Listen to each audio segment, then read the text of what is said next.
A pandemia volta a abalar o mundo agora com a variante Ômicron. Já está em mais de 50 países, inclusive o Brasil, onde há casos de transmissão local de quem não viajou.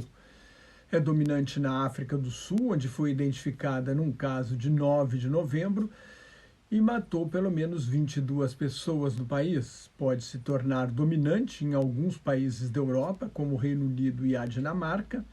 Já na próxima semana, a nova cepa se transmite mais rapidamente do que a variante Delta, que causou as piores ondas de contaminação da pandemia até agora, mas aparentemente os casos são menos graves.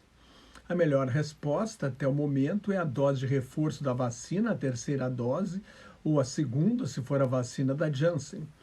Estudos preliminares dos laboratórios Pfizer e BioNTech indicam que 2 doses da vacina deles não bastam para neutralizar a Ômicron. A terceira dose é essencial para proteger contra a nova variante. O diretor-geral da Pfizer já admite que talvez seja necessária uma 4ª dose de vacina. Como a imunidade cai com o tempo, especialmente 6 meses depois, é provável que seja preciso tomar vacina contra a Covid-19 todos os anos e até mais de uma vez por ano, até que a pandemia seja controlada, o que exige vacinar todo mundo. E ainda estamos muito longe disso. Os países da Europa, que ainda enfrentam a onda da variante Delta, o que não acontecia na África do Sul, se apressam em tomar medidas defensivas. A Alemanha tornou a vacinação obrigatória para profissionais de saúde e a Áustria ameaça multar em 3.600 euros quem não se vacinar. São quase R$ 22.900. A França fecha boates e casas noturnas por 4 semanas. A Irlanda fez o mesmo e impôs restrições a bares e restaurantes, especialmente quanto ao número de pessoas.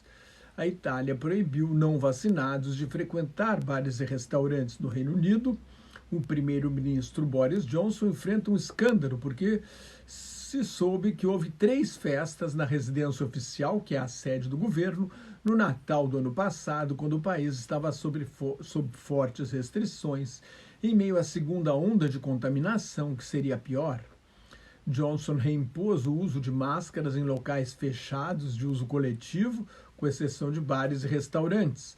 A partir desta segunda-feira, quem puder trabalhar em casa deve voltar ao trabalho à distância.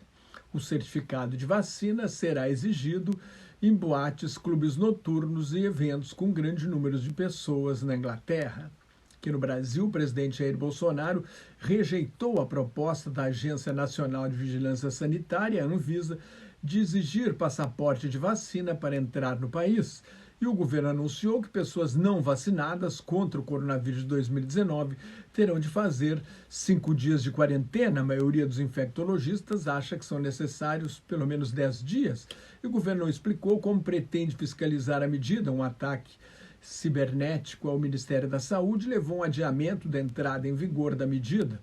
Por iniciativa do partido Rede Sustentabilidade, o ministro Luiz Roberto Barroso, do Supremo Tribunal Federal, tornou obrigatória a exigência de vacina para entrar no Brasil. A medida passa a valer a partir da notificação das autoridades responsáveis pelo controle das fronteiras, mas precisa ser aprovada pelo plenário do Supremo Tribunal Federal. A comunicação sai do Supremo na segunda para os Ministérios da Justiça, Saúde, Infraestrutura e Casa Civil. Antes da Ômicron, na semana anterior à que passou, a última, sobre a qual há dados consolidados, o contágio no mundo ficou estável, com cerca de 5 milhões de casos novos, e houve um aumento de 10% nas mortes para 52.500 em uma semana. A variante Ômicron pode ter surgido num paciente com o vírus da imunodeficiência humana, o HIV, que causa a síndrome de deficiência imunológica adquirida, a AIDS. Quem disse isso foi o pesquisador brasileiro Túlio de Oliveira, diretor do Centro para a Resposta Epidêmica e Inovação da Universidade Stellenbosch, na África do Sul, que descobriu a nova cepa. Túlio de Oliveira considera mais provável que as mutações tenham ocorrido num paciente com problemas imunológicos. Sob o ataque do MV, as células T não dariam o apoio necessário ao organismo para combater a infecção. A combinação explosiva de baixa cobertura vacinal e grande incidência do HIV, como acontece na África, aumenta muito o risco de surgimento de novas variantes, porque o organismo com deficiência imunológica não consegue evitar a Covid-19. Na África do Sul, só 25% completaram a vacinação e só agora começa a ser aplicada a dose de reforço. Isto mostra também a necessidade de acelerar a vacinação nos países pobres, onde só 7,1% receberam a primeira dose, enquanto 47% da população mundial tomaram 2 doses ou a dose única da vacina da Janssen.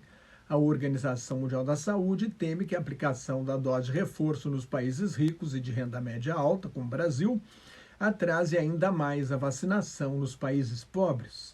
O consórcio COVAX, coordenado pela Organização Mundial da Saúde, recebeu promessa de 2 bilhões de doses de vacinas neste ano e deve entregar, no máximo, 800 milhões. No plano econômico, a inflação chegou a 6,8% ao ano nos Estados Unidos, é a maior em quase 40 anos, desde 1982, quando Ronald Reagan era o presidente e ET, o filme de maior sucesso. Há uma expectativa de que a inflação nos países ricos caia quando acabarem os gargalos nas cadeias produtivas e de distribuição. No Brasil, a inflação subiu para 10,7% ao ano, mesmo com a economia em recessão, andando para trás, com crescimento negativo. O Banco Central aumentou a taxa básica de juros para 9,25% ao ano e anunciou mais um aumento de 1,5 ponto percentual para fevereiro. O objetivo é conter a alta de preços, mas isso vai travar a economia, dificultar a retomada do crescimento em 2022, com risco de aumento do desemprego, enquanto o governo estoura o limite de gastos em 100 bilhões de dólares no ano eleitoral para bancar a reeleição do presidente Jair Bolsonaro. Se você gostou, assine meu canal no YouTube, veja meu blog Globalização em Crise, meu Twitter e o Facebook, onde colaboro com o grupo Quarentena News. Cuide-se, o pior aparentemente já passou, mas a variante Ômicron está aí para deixar claro que a pandemia não acabou. Use máscara, higienize sempre as mãos, evite aglomerações, não perca a oportunidade de tomar vacina e muito obrigado pela sua atenção.